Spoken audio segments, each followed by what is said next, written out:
tentunya kalian pernah melihat lukisan kan? Lukisan. Nah, lukisan apa yang sudah pernah kalian buat?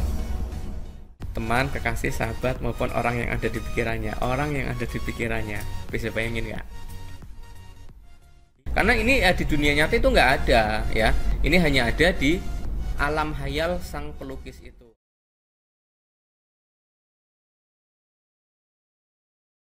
Poin yang selanjutnya yang akan saya jelaskan adalah poin ke-6 anak-anak, yaitu teknik membuat lukisan. Nah, teknik membuat lukisan ini banyak sekali macamnya anak-anak. Ada beberapa jenis teknik yang akan kita pelajari. Yang pertama adalah teknik akuarel.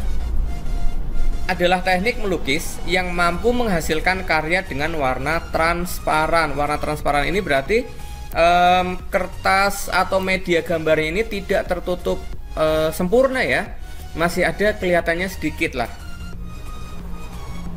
Nah, ini contoh lukisan dengan teknik akuarel. Biasanya lukisan dengan teknik akuarel ini menggunakan media cat air ya. Cat air ini bukan cat yang digunakan untuk mengecat air, enggak, tapi cat yang penggunaannya itu dicampur dengan air ya. Ini biasanya akan menghasilkan efek transparan pada bidang gambar ya. Tuh. Kemudian yang selanjutnya, teknik yang kedua yaitu teknik goresan ekspresif. Maaf. Teknik ini digunakan oleh seniman yang sudah ahli loh ya. Kalian jangan coba-coba, tapi kalau mau coba ya nggak apa-apa ding. Seniman akan membuat lukisan melalui gorengan. Lagi-lagi makanan, maaf anak-anak ya. Seniman, saya ulangi maaf. Seniman akan membuat lukisan melalui goresan jari, kuas, dan lain-lain. Tidak hanya jari saja, bisa menggunakan sikut ya. Sikut ini kita gunakan untuk melukis bisa ya. Kita tutulkan di cat misalnya, kemudian kita buat untuk melukis di bidang gambar bisa. Jangan salah, yang namanya seniman itu kalau dilihat oleh orang biasa itu aneh-aneh, ya ampun ngelukis kok pakai sikut. Ada juga yang pakai hidung loh, pakai hidung ini ya, pakai hidung ditutulkan kok ditutulkan sih, bahasa Jawa banget. Dioleskan ya, dioleskan ke pewarna, ke palet gitu, kemudian dibuat untuk melukis kayak gini. Nah, kayak gitu-gitulah pokoknya ya. Pakai hidung ada ya. Nih contoh, seniman ini menggunakan jarinya untuk melukis. Oh, pakai jari ya. Masih bisa dinalar lah pakai jari ya kan. Cuma tidak menggunakan kuas saja, pakai jari masih nalar lah. Nah, misalnya ya kayak gini dan sebagainya. Nah, ada lagi dia melukis pakainya api tuh ya. Kalian lihat dia ngelukisnya pakai api, pakai lilin. Tapi hasilnya ya bagus ya. Karena ini senimannya sudah ahli anak-anak. Tuh. Ada lukis yang ada juga yang lebih nyeleneh. Nah, kalau kalian perhatikan, aneh nggak ini? Masa melukisnya pakai apa coba itu? Pakai lidah anak-anak ya. Dia melukis pakai lidah. Dia bukan sedang makan seblak itu ya. Dia bukan sedang makan agar-agar, bukan. Itu dia sedang melukis, pakainya lidah. Bisa dibayangkan nggak rasa catnya itu kayak apa? Jangan dibayangkan ya. Jangan ditiru. Ini hanya untuk ahli. Nah, kalian lihat lagi ini pakai lidah tuh proses melukisnya kayak gitu. Nah, maaf anak, agak nggak enak tenggorokannya. Nah, ini dia melukis pakai lidah ya, karena dia menggunakan teknik goresan ekspresif. Gitu anak-anak ya. Kemudian yang selanjutnya, yang ketiga yaitu teknik plakat. Teknik plakat identik dengan warna tebal.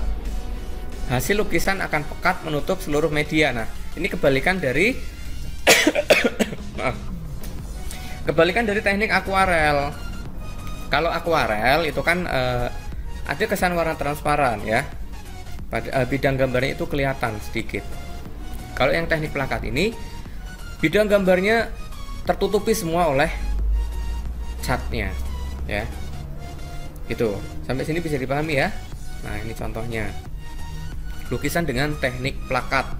Kalau kalian lihat warnanya itu kan sangat pekat sekali ya, warnanya pekat, kemudian menutup seluruh media gambar, seluruh bidang gambar tertutupi oleh pewarna gitu ya. Kemudian yang selanjutnya ada teknik timbul. Teknik timbul juga biasa dikenal dengan teknik mozaik. Pembuatan karya ini dilakukan dengan cara menyusun dan menempelkan kepingan yang sengaja dibuat dari potongan bahan tertentu ke bidang datar menggunakan lem ya. Jadi melakukan pewarnaannya, melakukan atau menciptakan bentuk yang kita inginkan itu tidak menggunakan pewarna, tidak menggunakan cat, tapi menggunakan kepingan yang dipotong-potong. Nah, kepingan ini bisa berupa kepingan kaca, bisa potongan kertas, bisa potongan daun, kemudian potongan kain dan seterusnya. Ya. Jadi kepingan tadi dipotong-potong, kemudian nanti direkatkan sehingga membentuk suatu objek. Contohnya ini anak-anak. Kalau kalian perhatikan gambar apa ini? Doraemon, betul sekali. Ini adalah gambar Doraemon. Kalau kalian perhatikan, sang seniman dalam membentuk suatu karya gambar Doraemon ini tidak menggunakan cat ya.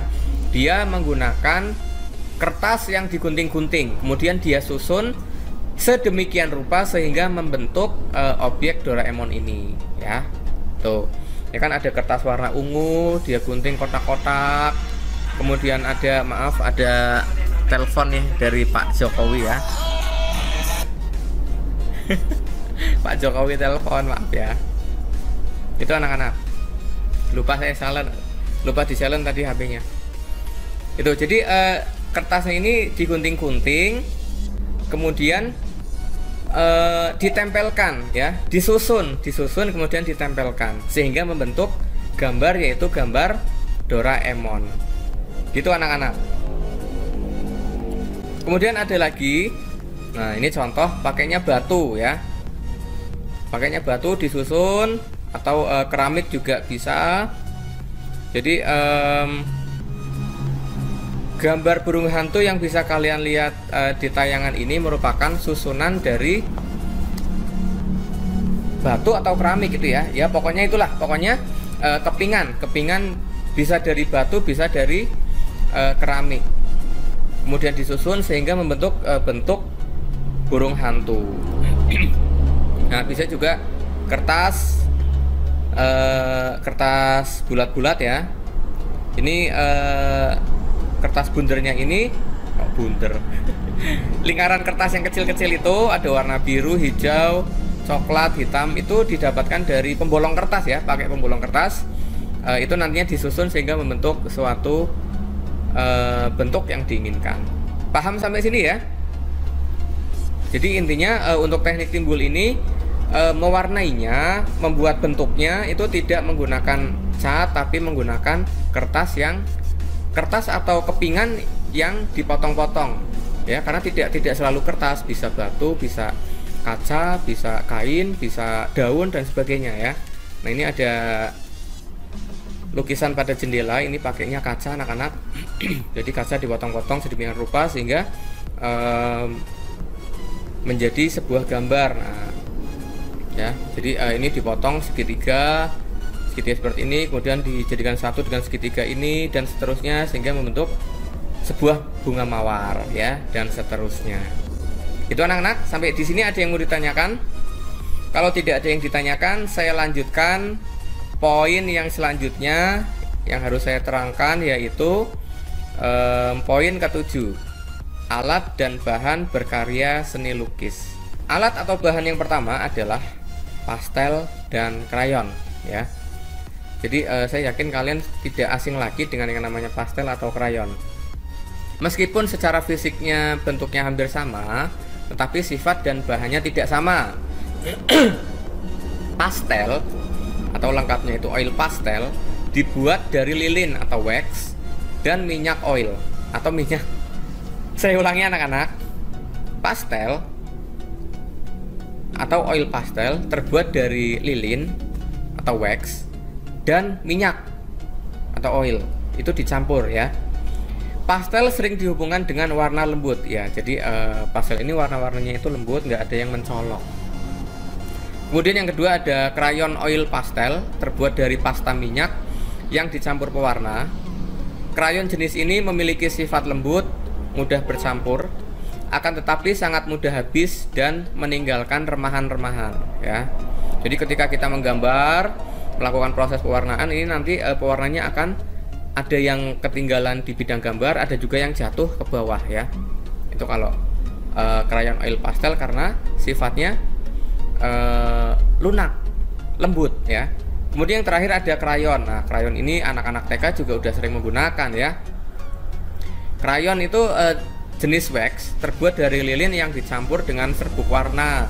Sifatnya itu keras, tidak mudah habis, dan tidak banyak meninggalkan kotoran. Nah, kalian pasti pernah lah melihat atau memegang atau menggunakan yang namanya krayon ini. Krayon ini yang bentuknya kayak lilin itu loh, yang untuk pewarna anak-anak TK. Warnanya mencolok, ada oranye yang terang banget, ada yang merah dan sebagainya. Ini namanya krayon ya. Ini anak-anak. Ini yang pertama pastel ya. Pastel ini sangat enak kalau dimakan pas anget-anget. Loh, maaf. Salah server ini, salah gambarnya salah. Ya, pastel yang saya maksud itu pastel yang ini ya, bukan pastel yang tadi ya. Lagi lapar-lapar ada gambar pastel. Itu anak-anak ya. Jadi yang saya maksud ini pastel yang untuk pewarna. Jadi ini contoh pastel ya. Udah pernah lihat kan? Nah, ini kalau belum pernah lihat silahkan lihat. Penampakannya seperti ini. Penampakan. Itu contoh pastel. Kemudian selanjutnya ada krayon oil pastel. Nah, ini krayon oil pastel hampir sama seperti krayon tapi ini lebih lunak lagi. Kemudian yang selanjutnya ada krayon. Nah, ini kan kalian udah pernah lihat ya nggak? Udah pernah pakai di TK dulu. Itu. Saya lanjutkan ya. Ada yang mau ditanyakan nggak? Nggak. Kalau nggak, saya lanjutkan alat dan bahan yang berikutnya. Yang kedua yaitu cat. Nah, cat ini ada beberapa jenis anak-anak. Yang akan pertama kali kita bahas adalah cat air. Cat air ini berbasis air. Ada dua jenis cat air di dunia ini. Watercolor itu ada dua jenis. Yang pertama cat air ya. Cat air itu watercolor yang biasa kalian gunakan di kelas 7 atau 8. Itu cat air ya, watercolor. Sifatnya transparan. Kemudian ada juga cat yang berbasis air tapi sifatnya plakat. Ini namanya poster color ya. Tuh. Ini contohnya. Ini bukan odol ya, ini bukan odol. Ini adalah cat air. Nah, kalau yang poster color atau cat poster itu kayak gini ya. Oke. Saya lanjutkan. Yang kedua cat minyak, yaitu basisnya minyak, catnya dicampur dengan minyak. Cat minyak memberi efek cerah serta memberikan tekstur yang sangat bagus. Namun kelemahannya cat minyak ini pada baunya yang menyengat ya. Jadi bau banget dan keringnya lama, tidak seperti cat air. Ini anak-anak contoh cat minyak ya, pewarna minyak. Kemudian yang selanjutnya ada cat akrilik ya. Ini juga basisnya minyak, terbuat dari plastik berbasis polietilen yang akan mengeras ketika kering. Cat akrilik sebenarnya adalah cat plastik yang tersedia dalam bentuk pasta dan dikemas dalam semacam tub. Tub itu berarti tabung ya. Nah, ini contohnya. Ini bukan skincare ya. Tolong yang cewek jangan salah paham. Ini bukan skincare. Ini bukan hand body ya. Jangan salah, ini adalah cat akrilik. Anak cewek kalau lihat bentuk wadah seperti ini, taunya apa nih? Apa? Hand body atau body lotion. Salah. Ini cat akrilik ya. Awas. Jangan sampai kalau kalian beli cat akrilik ini kemudian kalian keliru malah dipakai buat body lotion. Salah, jangan ya. Bercanda anak-anak ya. Ini contoh salah satu contoh cat akrilik mereknya Sakura, lumayan bagus ini. Kemudian ada juga yang mereknya Asturo. Nah, ini banyak dijual ya di toko-toko. Basa Putra ada, di toko TikTok juga ada, tapi ini bukan endorse. Silahkan kalian beli online juga nggak apa-apa ya. Kemudian selanjutnya ada kuas. Kuas ini macam-macam anak-anak. Kuas merupakan alat yang digunakan untuk mengoleskan pewarna ke media lukis. Jenisnya macam-macam, bentuknya macam-macam. Kalau nggak percaya, nah silahkan kalian lihat ya. Ada yang tipenya round, flat, bright, filbert, fan, angle, mop, dan rigger. Masing-masing kuas ini akan memberikan efek yang berbeda ketika kita menyapukan pewarna ke media menggunakan kuas tersebut. Nah, ada juga nih fungsinya. Ada yang digunakan untuk membuat detail, membuat angular, membuat sapuan lebar, membuat garis zigzag, membuat tulisan flat seperti kaligrafi itu ya, dan macam-macam pokoknya. Kemudian yang selanjutnya ada pisau palet. Terbuat dari aluminium tipis, fungsinya adalah untuk mencampur cat seperti layaknya kuas. Bisa juga digunakan untuk membuat efek-efek goresan pada media lukis. Nah, ini contohnya anak-anak. Ini adalah pisau palet ya. Jangan salah, ini bukan alat pengaduk semen. Karena yang sering kalian lihat pasti alat pengaduk semen. Yang besar itu ya enggak. Kalau pisau palet ini kecil ya. Kecil. Fungsinya untuk mengaduk cat yang ada di palet. Kemudian yang selanjutnya ada apa anak-anak? Palet, betul sekali. Palet adalah media yang digunakan untuk mencampur pewarna atau cat. Nah, ini bentuknya seperti ini. Palet yang biasa dijual di toko-toko. Yang tengah itu untuk airnya, kemudian yang pinggir-pinggirnya buat naruh cat. Ada juga yang bentuknya seperti ini anak-anak, bentuknya rata ya. Bentuknya rata biasanya digunakan untuk cat minyak. Alas. Jangan sampai salah beli, nanti kalian beli paletnya yang rata. Ya, itu. Jadi palet yang rata itu digunakan untuk menggunakan cat minyak. Nah, kalau cat air, paletnya itu ada cekungannya. Fungsinya apa? Untuk menampung air. Gitu ya. Kemudian yang selanjutnya ada kanvas. Kanvas merupakan bahan media yang umum dipakai sebagai media dalam melukis. Biasanya berbahan linen atau katun. Tapi kalau kita mau praktek melukis, kita pakai kertas aja ya. Pakai kertas gambar ukuran A3. Nah, yang belum punya silahkan kalian beli. Oke. Kemudian yang selanjutnya, ini ada gambar kanvas. Kita lanjutkan. Jenis lukisan, teknik, dan bahan yang digunakan ini sudah saya jelaskan pada poin 6 ya. Udah saya jadikan satu tadilah penjelasannya biar untuk mempersingkat durasi video. Itu anak-anak ya. Kemudian akan saya singgung sedikit mengenai berkarya seni lukis. Apa itu berkarya seni lukis? Ada dua tahapan anak-anak. Yang pertama ada tahapan persiapan. Yang kedua adalah tahapan prakteknya atau berkaryanya. Nah, kita ke tahapan persiapan dulu. Tahapan yang persiapan yang pertama adalah memunculkan gagasan. Untuk memunculkan gagasan kreatif bisa didapatkan dari apa yang kita lihat di sekeliling kita. Misalnya mengembangkan imajinasi, daya pikir kita, melihat objek secara langsung. Misalnya kalian mau melihat, mau melukis pemandangan sunset, ya kalian boleh ke Widuri, kemudian kalian lihat sunset itu seperti apa warnanya dan sebagainya ya. Kemudian yang ketiga, melihat dari buku, majalah, internet, serta dokumen lain. Ini juga boleh kalian lihat ya. Kemudian selanjutnya mengunjungi museum atau kegiatan seni lukis. Ya, kemudian tahap persiapan yang selanjutnya ada menentukan teknik. ada beberapa teknik yang dapat kalian pilih, diantaranya ya teknik yang sudah dijelaskan tadi ya. Nah, pada saat menentukan teknik ini itu akan sangat menentukan proses selanjutnya ya.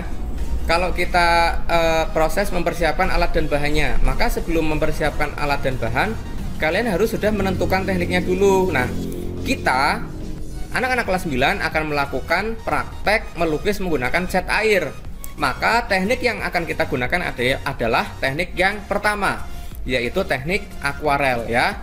Garis bawahi, kita akan menggunakan teknik akuarel.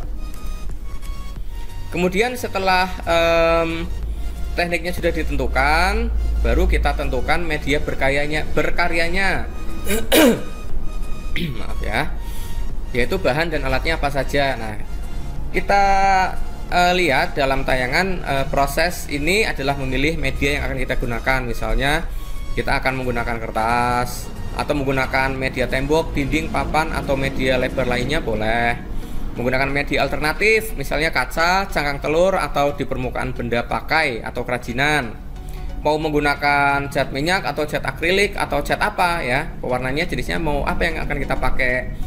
Kemudian nah ini tadi, dalam berkarya seni rupa, media, alat, dan bahan juga menentukan proses dan tekniknya, sehingga hal ini harus direncanakan. Nah, tadi sudah saya sampaikan kita akan melaksanakan teknik akuarel.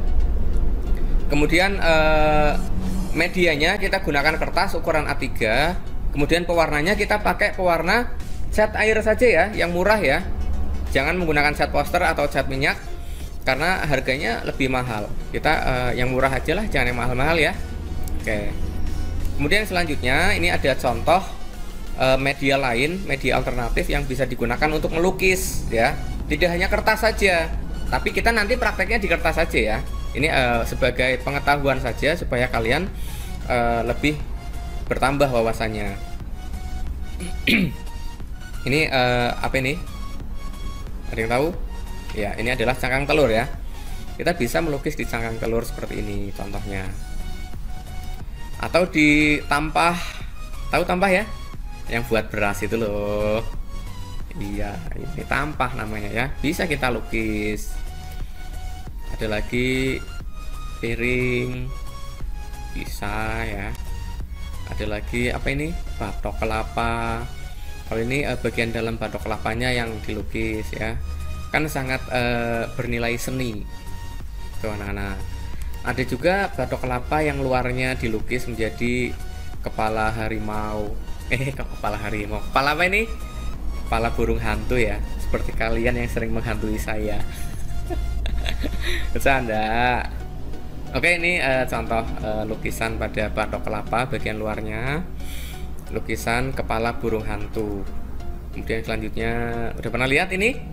Iya, ini adalah cangkang kelomang yang dilukis sehingga menambah nilai jualnya. Anak-anak menjadi suka ya, karena warnanya enggak kusam. Kalau biasanya cangkang yang alami kan kusam ya, kalau ini enggak, warnanya lebih mencolok dan menarik.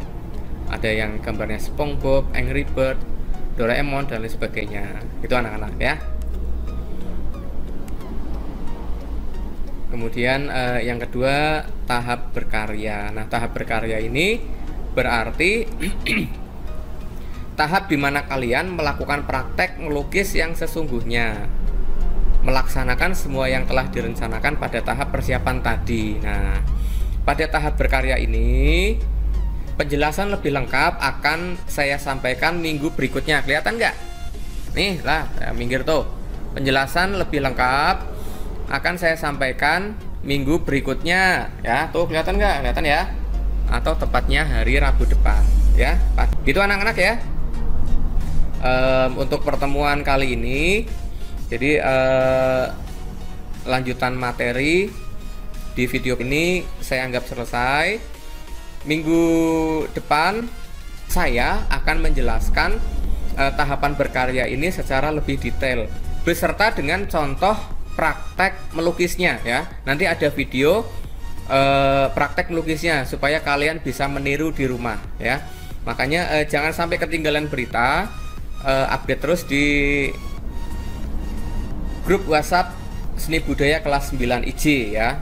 Kelas 9 AH silahkan untuk tugas-tugasnya menyesuaikan dengan tugas yang diberikan Pak Edi ya. Tapi kalau kalian hanya sekedar melihat video penjelasan materi, boleh kalian melihat video ini, gitu anak-anak ya. Oke, sampai di sini ada yang mau ditanyakan? Kalau tidak ada yang ditanyakan, terima kasih.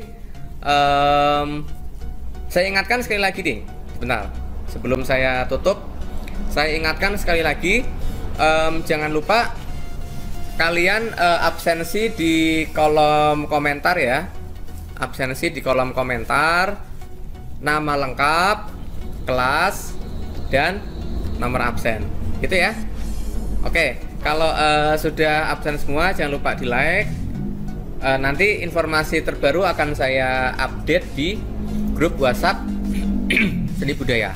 Terima kasih, saya akhiri. Wassalamualaikum warahmatullahi wabarakatuh.